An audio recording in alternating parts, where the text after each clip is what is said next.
Le mois de septembre est souvent perçu, alors à tort ou à raison, c'est ce qu'on va voir, comme le pire pour les indices boursiers. Bonjour Wilfried. Bonjour. Wilfried Galland, directeur stratégiste de Montpensier Finance. Déjà, est-ce que c'est vrai ou pas historiquement que, oui, c'est vrai. septembre, c'est le mois de tous les dangers? Oui, c'est vrai. Bloomberg disait que septembre, c'était le plus mauvais mois boursier de l'année depuis 2020. Oui, alors et puis on voit que ça a commencé hier avec Nvidia qui a perdu 10%. Oui, et puis c'est même en fait, il y a des calculs qui ont été faits même depuis les années 50 en fait, quand on retrace les indices, en fait, quand on les recalcule, effectivement en général, en termes de saisonnalité, les boursiers sont des animaux qui sont assez superstitieux, donc ils regardent également les saisonnalités, les astres, etc. Et en termes de saisonnalité, effectivement, septembre, c'est pas bon du tout. Souvent, les gros cracks arrivent en octobre, mais le mois de septembre est par exemple beaucoup moins bon, contrairement à l'imaginaire qu'on a, par exemple, que le mois d'août. Voilà, historiquement, le mois d'août, il ne se passe pas grand-chose. Il peut y avoir des chocs, en particulier géopolitiques, et dans ce cas-là, ça se traduit par des chocs boursiers. Mais effectivement, septembre est un mois compliqué. Et on raconte que c'était lié effectivement à ce que, avant les marchés boursiers, à la période justement après les récoltes, où il y avait effectivement des transactions sur les marchés des grains avec des problématiques de stockage entre les anciennes récoltes et les nouvelles récoltes, et qu'effectivement ça donnait beaucoup de volatilité. Ça vient de là, d'accord. Voilà, c'est une des explications, mais en tout cas depuis, effectivement, les marchés financiers ont pris le relais, et effectivement septembre est souvent, et on l'a vu hier et on le voit encore ce matin, un mois qui commence de façon très très nerveuse, on va dire. Quels sont les pots de banane qu'il faudra éviter sur septembre 2024? Vendredi, on a le chiffre de l'emploi américain. Ouais. Qui détermineront, disent certains, l'ampleur du geste de la Fed. Moi, je pense qu'elle fera que 25 points de base. La clé, en fait, le pivot, c'est est-ce qu'on va aller vers un ralentissement mondial et américain, ou américain et donc mondial, si on le présente comme ça, plus fort que ce qu'on attend. Et donc, est-ce que ça va nous emmener vers un paysage économique beaucoup plus compliqué que celui qui était un paysage un peu irénique, où on avait un atterrissage en douceur de la croissance, une baisse sympathique des taux parce qu'on baissait l'inflation, et globalement des marchés qui étaient on va dire propulsés par à la fois la baisse des taux et une situation économique correcte. Là, la baisse des taux, on va l'avoir, mais est-ce qu'on va l'avoir uniquement parce qu'on a effectivement une baisse de l'inflation très forte, ou est-ce qu'on va l'avoir parce qu'il y a des doutes sur la croissance économique, sur la croissance américaine? Et le doute principal, et ce qui a déclenché hier le mouvement de très très forte nervosité, l'indice ISM, c'est effectivement l'ISM manufacturier. Donc, qui nous dit quoi? Qui nous dit en gros le moral dans l'industrie. En fait, qui nous donne le moral des directeurs d'achat dans l'industrie manufacturière américaine. Est-ce qu'ils se projettent ou pas? Et ça fait 5 mois qu'ils sont en contraction. Exactement. Et ce qui est beaucoup regardé, c'est la composante dite nouvelle commande. La composante nouvelle commande, c'est véritablement la projection. La projection. Donc déjà, l'ISM est un indice qui est considéré comme un indice avancé de l'économie. Manufacturier également, normalement, c'est plutôt une partie de l'économie qui est en avance par rapport au reste de l'économie. Et la nouvelle commande encore plus. Elle est sortie à 44. Je rappelle que 50, c'est le seuil neutre qui sépare l'expansion de la récession. Donc c'est une contraction anticipée. Pas monumentale, mais quand même importante. On est au plus bas niveau pour cet indice-là depuis mars 2023. Donc, c'est pas non plus, faut pas remonter tellement en arrière, mais mars 2023, on était à une période, rappelez-vous, où on était en train d'encaisser la remontée des taux extrêmement forte des banques centrales, on était avec une économie chinoise qui avait du mal à repartir, on était véritablement dans une inquiétude assez forte. On sortait d'une année 2022 aussi catastrophique du point de vue boursier. Ouais. Et là, effectivement, on se retrouve à se dire, est-ce qu'on n'est pas en train d'avoir des signaux avancés trop inquiétants? Et on va attendre effectivement le marché de l'emploi américain pour savoir si le consommateur, une fois de plus, va nous sortir d'affaires. Et si les autres données, parce qu'il ne faut pas oublier que les données dites d'enquête, les données de sondage, depuis plusieurs trimestres, d'abord, il y a beaucoup moins de répondants que ce qu'il y avait avant, c'est-à-dire la proportion de ceux qui répondent au téléphone des enquêtes ISM a été divisée à peu près par 2 en l'espace de 10 ans.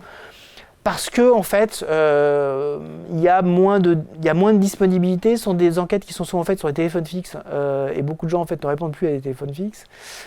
Donc il y a pas mal de critères qu'on essaie d'analyser. C'est assez compliqué, mais en fait, il y a moins de pertinence aujourd'hui des documents dits de sondage, plutôt que des documents dits de données dures, de données brutes. Or les données brutes, y compris d'ailleurs dans la partie investissement aux États-Unis, sont encore plutôt favorables. Donc il ne faut pas non plus trop surestimé cet aspect ISM. Je pense que ce qui a joué aussi, c'est le fait, ce que disait Ludovic Subran à l'instant sur votre antenne, c'est l'attente très forte vis-à-vis des banques centrales. Est-ce qu'elles vont être, qu'est-ce qu'elles vont faire? Et puis, est-ce qu'on va avoir de la déception sur la partie intelligence artificielle, technologie qui a beaucoup supporté les indices? C'est ça les sujets. Exactement. Les market movers du mois de septembre avec potentielle déception, c'est ça, c'est les chiffres de l'emploi, ce que vont faire la Fed et la BCE, mais c'est assez balisé, il n'y a pas trop de surprises à attendre. Alors, il n'y a pas trop de surprises à attendre, mais il y a quand même de vraies discussions entre eux. Est-ce qu'elles vont aller... C'était jusqu'à présent le scénario du point de vue graduel. Hein, est-ce qu'elles vont y aller de 25 points de base en 25 points de base? Donc le pas minimal, en fait, pour desserrer tranquillement, on va dire, l'étreinte. Avec ou sans pause? Cohérent avec un scénario de baisse de l'inflation dans lequel on ne veut pas se précipiter pour ne pas faire d'erreur, ou est-ce qu'on va aller avec des pas beaucoup plus importants? Aujourd'hui, le marché nous dit qu'il y aura d'ici la fin de l'année au moins un pas à 50 points de base, à 1,5%. La question désormais, c'est comment est-ce que, si vous faites un pas à 50 points de base, une baisse très forte, comment est-ce que vous l'expliquez au marché et comment est-ce que vous allez projeter les investisseurs dans l'avenir? Est-ce que vous allez leur dire, je fais 50 parce que j'ai commencé par des pas de 50 voire 75. Donc c'est un chemin miroir que je vous offre tout simplement et il n'y a pas d'inquiétude nécessairement à avoir. Et je trouve que l'économie finalement se porte bien, mais il faut desserrer quand même maintenant assez vite. Ou est-ce que, comme Jérôme Powell a semblé le dire lors du séminaire des banquiers centraux à Jackson Hole fin août, est-ce qu'il y a une inquiétude beaucoup plus forte sur la teneur du marché de l'emploi, sur la qualité du marché de l'emploi américain, sur les fameuses révisions à la baisse qu'on voit régulièrement de mois en mois, on voit les statistiques sont toujours révisées. On s'enthousiasme généralement sur le marché de l'emploi américain, puis un mois plus tard, on dit finalement, c'était pas aussi fort que ça. Ouais. Donc il y a ces doutes qui sont... Il y a le premier débat aussi. Il y a le premier débat, exactement. La semaine prochaine. Exactement, la semaine prochaine, le 10 septembre, exactement, avec une élection américaine qui a changé complètement de narratif. C'est-à-dire que le narratif qu'avait imposé Donald Trump, c'était un narratif de protection. Je suis un homme fort qui vous protège dans un monde dangereux et Joe Biden est incapable de vous protéger.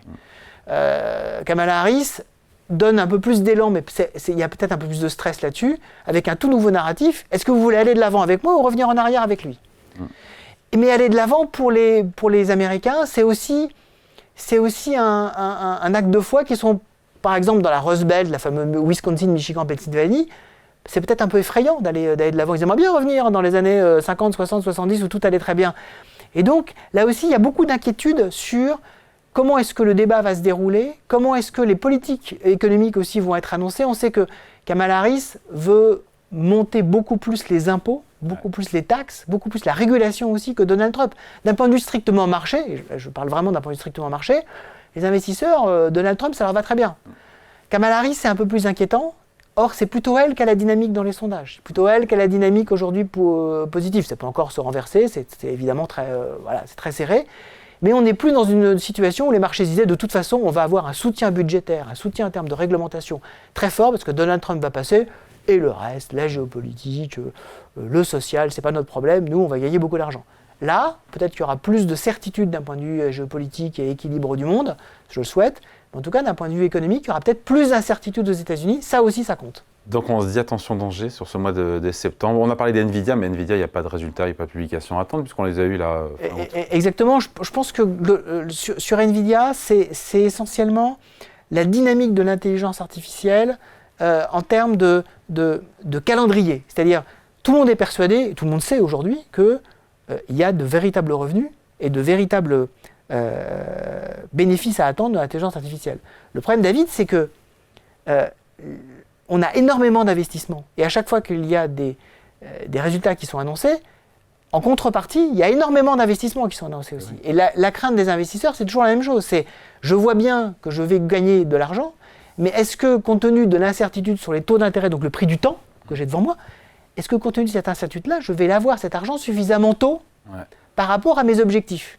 Et là, on est en train un peu de bouger. On sait qu'il y a aussi beaucoup de réglementation et beaucoup de juridique à l'intérieur. On a le département de la justice américain qui s'intéresse beaucoup aux pratiques d'NVIDIA sur comment est-ce qu'il pilote justement la pénurie. Quand vous êtes dans une économie de pénurie, vous en profitez beaucoup. C'est formidable pour vous. Mais il faut avoir des processus extrêmement clairs sur comment est-ce que vous gérez la pénurie vis-à-vis de vos clients. Est-ce que tout ceci est très transparent? Et donc on est allé, je rappelle quand même que Nvidia est encore en hausse de 120% depuis le début de l'année, hein, donc il n'y a pas péril en la demeure. Et même sur un mois, alors je triche un peu parce que sur un mois c'était exactement au moment où on a eu le choc du début du mois d'août, mais sur un mois on est encore en hausse d'à peu près 20% hein, sur Nvidia. Donc il n'y a pas encore de péril en la demeure, mais il y a autour de cette thématique d'intelligence artificielle qui a beaucoup tiré les marchés. Je vous entendais dire si vous n'avez pas de GAFA, vous ne faites pas la performance des marchés. Il y a un petit doute là aussi et une correction qui est peut-être tout à fait naturelle. Tous les ingrédients qu'on a cités, qu'on a listés, sont réunis pour que septembre, cette année, soit agité sur les marchés? Ça va beaucoup dépendre du duo entre le marché de l'emploi et donc le consommateur américain vendredi et la réaction des banques centrales la semaine prochaine, le 12 pour la BCE, le 18 pour la Fed. Ce duo-là doit se mettre en place de façon la plus équilibrée possible. C'est pas simple. On peut encore avoir un bon mois de septembre, mais effectivement, un peu de volatilité, ça me paraît un scénario central aujourd'hui. Et merci beaucoup. Explication signée Wilfried Galland, donc directeur stratégiste chez Bon Pensée Finance. Merci. Avec plaisir.